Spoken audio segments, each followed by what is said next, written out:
Asalamualaikum everyone. Praise be to Allah. Due to His blessing, today we are all still alive and well, and we have gathered to discuss a critical issue that affects not only Malaysia but the entire country. The title is Gender Discrimination in Relationship, or more specifically, the discrimination against the wife. Before we start, my name is Siti Balkis. Between March and July this year, the Johor State Sharia Court reported 1,585 divorce cases as a result of various issues arising from COVID-19 pandemic consequences. Gender discrimination in marriage occurs in this story without our knowledge, which is quite unacceptable in the millennial era. There are also women who are completely unaware they are being discriminated against, which is a very serious situation. Therefore, today's speech is necessary for us to be aware about this cruel discrimination and to defend ourselves from harm. For this speech and to assist all women out there, I have researched about our issue truly from beginning to end. As a result, every information is accurate. Firstly, I want everyone to know what is the definition of discrimination. Discrimination is the act of making unjustified distinction between people based on groups, classes, or other categories to which they belong or are perceived to belong. Meanwhile, gender discrimination is discrimination toward people based on their gender identity or their gender or sex differences. It may arise from social or cultural custom or norms. Next, we go to how to know if you are facing discrimination in relationship. 1. By physical. Your partner constantly hitting, slapping you, or causing you fear by looks, actions, or gestures. 2. Psychological. Your partner criticizing you constantly or undermining your self-worth. 3. Sexual. Your partner treating you in a sexually demeaning manner. 4. Social. Your partner monitoring your movement or maybe undermining your relationship with friends or family. There are 3 most obvious questions if you want to know you are being discriminated against. Do you feel fear like you are walking on eggshells when you are with your partner? Does your partner control you? Is there any imbalanced power in your relationship? If you have answered yes to any of the questions, it may be a red flag. Next, we move to our third agenda, that is way to stop gender discrimination. First, share household chores and child care equally.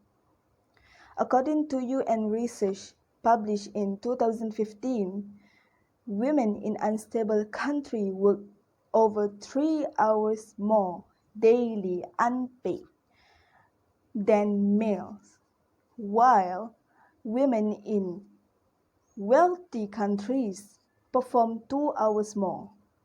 According to studies, too many household tasks increase women's risk of getting mental diseases as well as lowering their productivity at work, lowering their pay.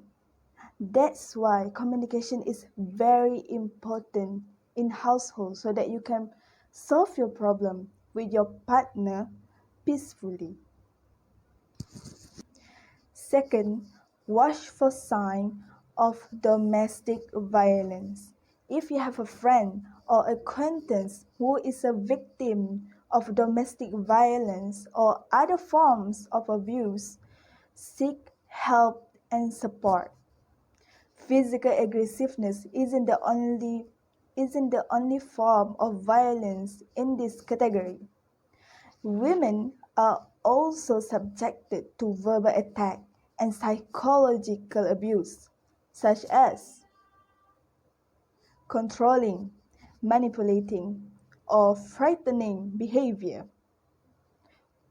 All of these phenomena frequently happen at the same time. Be aware that you are not alone if you are a victim of domestic violence. It should be reported. Third, support mothers and parents. According to the most recent UN data, only 53% of nations provide at least 14 weeks of maternity leave. Worse, only 48% of nations provide any form of paternity leave. The government needs to reconsider the importance of leave regardless of gender. Fifth and lastly is sexual harassment and racism, zero tolerance.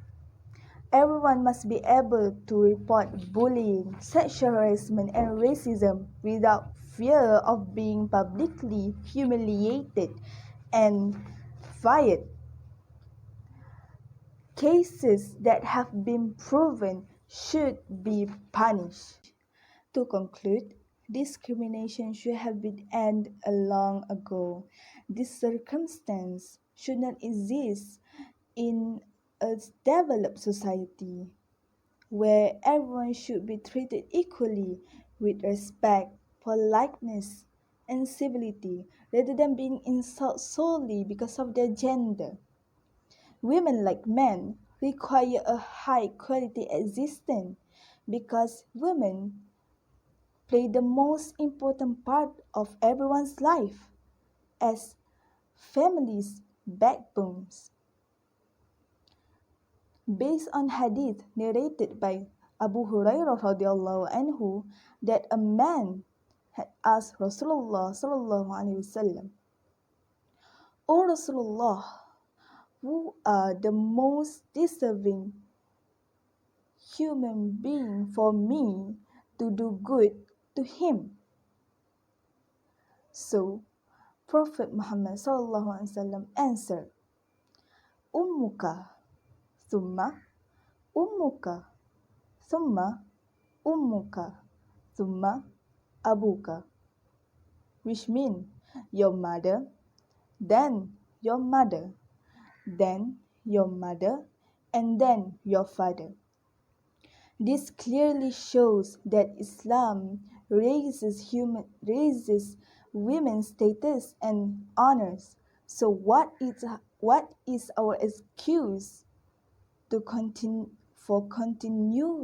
to discriminate against women? That's all from me. Thank you so much for listening. Have a good day and stay safe, everyone. Assalamualaikum warahmatullahi wabarakatuh.